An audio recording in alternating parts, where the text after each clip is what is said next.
تو نہیں ہے. اچھا آپ ایک بات پہ میں یہ جو بات آپ کے سامنے کر رہا ہوں شاید آپ کو حیرت ہو کہ علامہ اقبال کی پوری شاعری میں ان کا جو شاعری دو حصوں پر مشتمل ہے. ایک ان کا اردو کلیات ہے جس میں ان کی ساری اردو شاعری موجود ہے. ایک ان کا فارسی کلیات ہے جس میں ساری فارسی شاعری موجود ہے. ان میں کہیں پر بھی الگ سے کوئی نعت نہیں ہے. یعنی جیسے ہمارے یہاں ایک روایت ہے عاصم صاحب کہ ہم یہ کوئی شعری مجموعہ ڈاکٹر صاحب چھپتا ہے اس میں پہلے ہم ہے پھر نعت ہے پھر اس کے بعد غزلوں کا سلسلہ ہے غزلوں کا سلسلہ ہے. ایک بھی ہم نعت جو ہے وہ الگ سے ان کی شاعری میں شامل نہیں. لیکن آپ یقین کیجئے ان کی شاعری کا جو تقریباً آپ کہہ لیں کہ جو بہت زیادہ حصہ اس میں اس دور کے جو حالات اور اس کے تناظر میں عشق رسول صلی اللہ علیہ وسلم میں ڈوب کر لکھا گیا ہے. بلکہ ایک جگہ پر تو وہ یہ لکھتے ہیں, فارسی ان کا شعر ہے, اس کا ترجمہ اس طرح سے ہے کہ اگر میں نے اپنی شاعری میں کوئی بھی بات ایسی کی ہو جو قرآن اور قرآن کی فکر سے ہٹ کر ہو تو مجھے روز حشر نبی صلی اللہ علیہ وسلم کی شفاعت نصیب ہو. اب یہ دیکھیں کہ اس سے بڑی اور کوئی بات جو ہے وہ میرے خیال میں کوئی یہ تو کہہ سکتا ہے کہ میری مغفرت نہ ہو, لیکن کوئی یہ نہیں کہے گا, کوئی بھی مومن جس کے دل میں رائی کے دانے کے برابر بھی ایمان ہے کہ مجھے قیامت کے دن رسول اللہ صلی اللہ علیہ وسلم کی شفاعت نصیب نہ ہو. اچھا جب میں ابھی شخصی حوالے سے عرض کر رہا ہوں, جب ہم اقبال کی شخصیت کا جائزہ لیتے ہیں تو ان کی شخصیت میں ہمیں ایک تو براہ راست رسول اللہ صلی اللہ علیہ وسلم سے محبت کا تصور ملتا ہے. اس کے ساتھ ساتھ پھر آئمہ اہل بیت رسول, صحابہ کرام رضوان اللہ علیہم اجمعین اور اسلامی تاریخ کی جو دیگر مقدس اور متبرک شخصیات ہیں ان کے حوالے سے بھی بہت زیادہ عقیدت نمایاں نظر آتی ہے. اور میرے خیال میں ظاہر اہل بیت سے جو محبت ہے وہ بھی رسول اللہ صلی اللہ علیہ وسلم کی نسبت سے محبت ہے. اچھا اس میں ایک ربائی ان کی ہے جو میں آپ کے ساتھ شیئر کرنا چاہ رہا ہوں کہ وہ فارسی میں ہے ربائی. تو کہتے ہیں کہ تو غنی از ہر دو عالم من فقیر, تو غنی از ہر دو عالم من فقیر, روز محشر عذر پائے من پذیر, تو بھی بینی گر تو بھی بینی حسابم ناگزیر, بس نگاہ مصطفیٰ پنہا بگی. مطلب کیا ہے کہ اے اللہ تو دونوں جہانوں کا غنی ہے, روز حشر میرے گناہوں کو معاف کر دے. لیکن اگر ایسا ممکن نہ ہو کہ کچھ فرشتے آئے اور مجھے اٹھا کر آسمانوں پر لے گئے. کہاں لے گئے؟ جناب رسول کریم صلی اللہ علیہ وسلم کی محفل میں, رسول کریم صلی اللہ علیہ وسلم کی مجلس میں لے گئے اور آپ صلی اللہ علیہ وسلم نے مجھے دیکھ کر کیا کہا؟ آپ نے کہا اے اندلیب باغ حجاز, اے وہ شخص جو مدینے کے باغ کا بلبل ہے, یعنی میرے گیت گاتا ہے, میری تعریف بیان کرتا ہے, تو دنیا میں آیا ہے تو میرے لیے کیا تحفہ لایا. اب آپ ذرا غور کریں, اگر یہ ہم سے یہ سوال ہو جیسے ابھی ایک مولانا کہہ رہے تھے کہ اگر آپ دکاندار ہیں تو آپ بیٹھے ہیں تو آپ بتائیں کہ رسول اللہ اگر گاہک کی شکل میں آئیں تو آپ کیا سلوک کریں گے, اگر آپ سفر کر رہے ہیں تو مسافر کوئی آپ کے ساتھ بیٹھا ہے تو آپ یہ تصور کریں. اب آپ تصور کریں کہ اگر ہم سے اللہ کے نبی صلی اللہ علیہ وآلہ وسلم یہ کہیں کہ تم دنیا سے آئے ہو تو میرے لیے کیا تحفہ لے کے آئے ہو. دنیا میں ہمارے پاس کون سی ایسی چیز ہے جو جنت میں اللہ کے نبی کے پاس نہیں ہوگی, جو کہ نعمتوں کا گھر ہے, اور آپ صلی اللہ علیہ وسلم کی جنت تو اس کا ہماری تو علم سے اور ہماری عقل سے ماورا اس کا مقام ہے.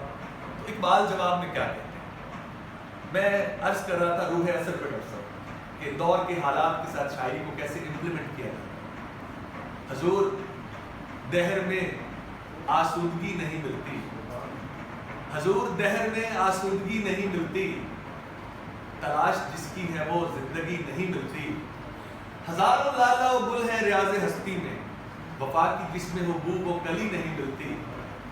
مگر میں نظر کو ایک آگ گینا لایا ہوں, یہ چیز وہ ہے جو جنت میں بھی نہیں ملتی. میں آپ کے لیے وہ تحفہ لے کے آیا ہوں تو جنت میں بھی نہیں ملے گا آپ کو.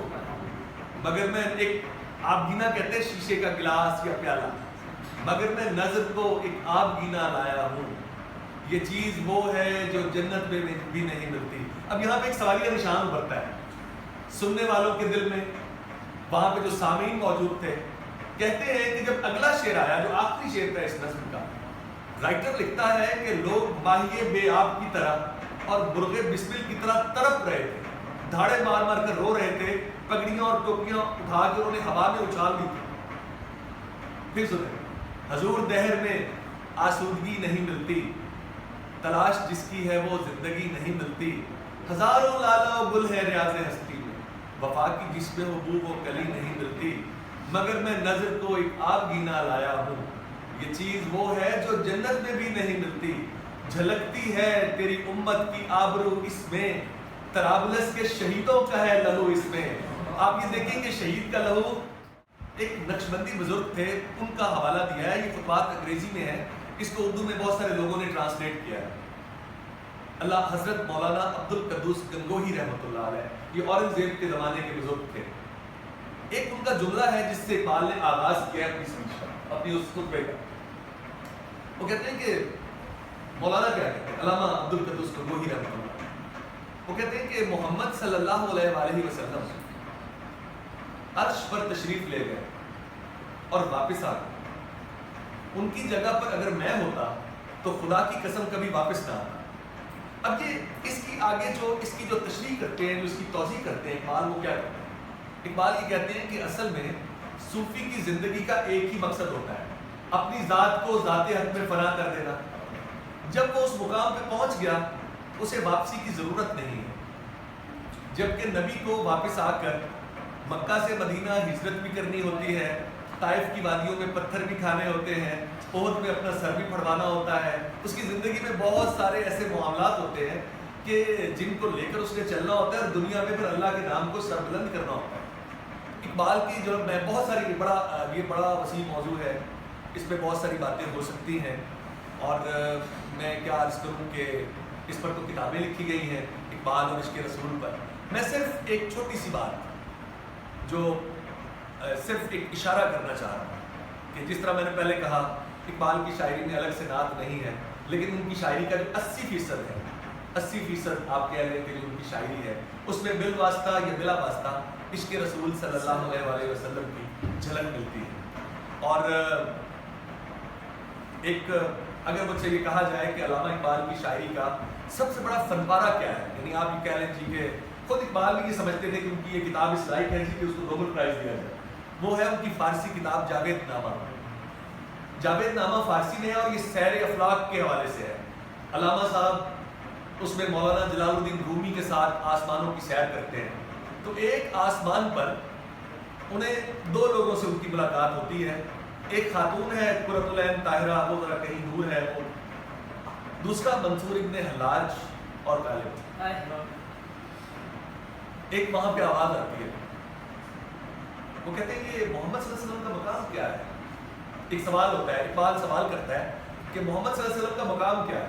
تو جواب پتہ کیا آتا ہے، ہر کجا ہنگامہ عالم بابت رحمت للعالمین ہم بابت. جہاں تک یہ عالمین کا ہنگامہ ہے نا، پوری کائنات ہے اور یہ کائناتوں کی وسعت ہے، وہیں تک رحمت. طرابلس کے شہیدوں کا ہے لہو اس میں.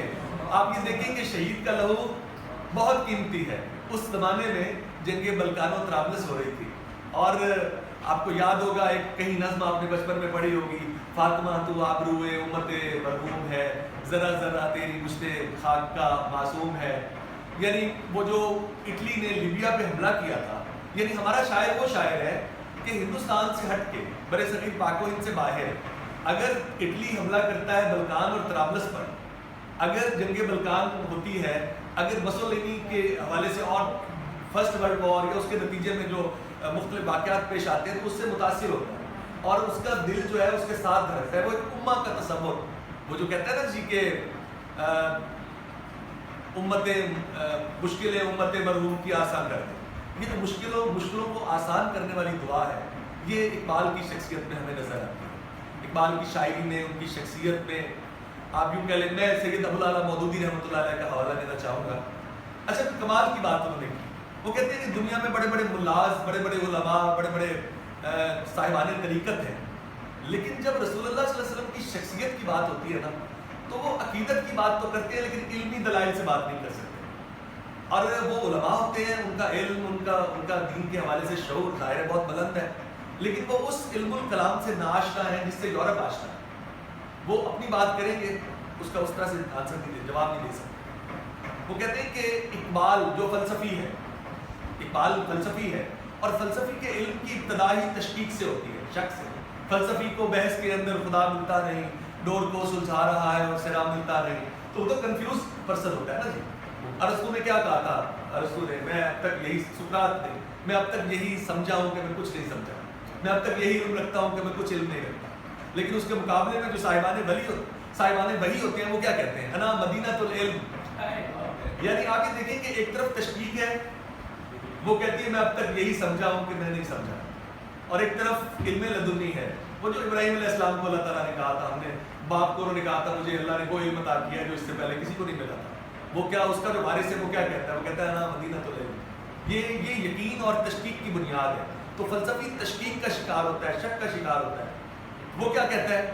وہ یہ کہتا ہے جی کہ مولانا کیا کہتے ہیں؟ مولانا یہ کہتے ہیں کہ ایک فلسفی نے جو کنفیوزڈ بندہ ہوتا ہے اس نے ایک ایک چیز کو اس طرح سے بیان کیا ہے اور اتنے ٹھوس دلائل کے ساتھ ثابت کیا ہے کہ بڑے بڑے علماء وہاں پر حیران ہیں. آپ دیکھیں آپ کی پوری تاریخ ہے، آپ کو شاہ ولی اللہ محدث دہلوی اور اس سے پہلے مجدد الافسانی، اس کے بعد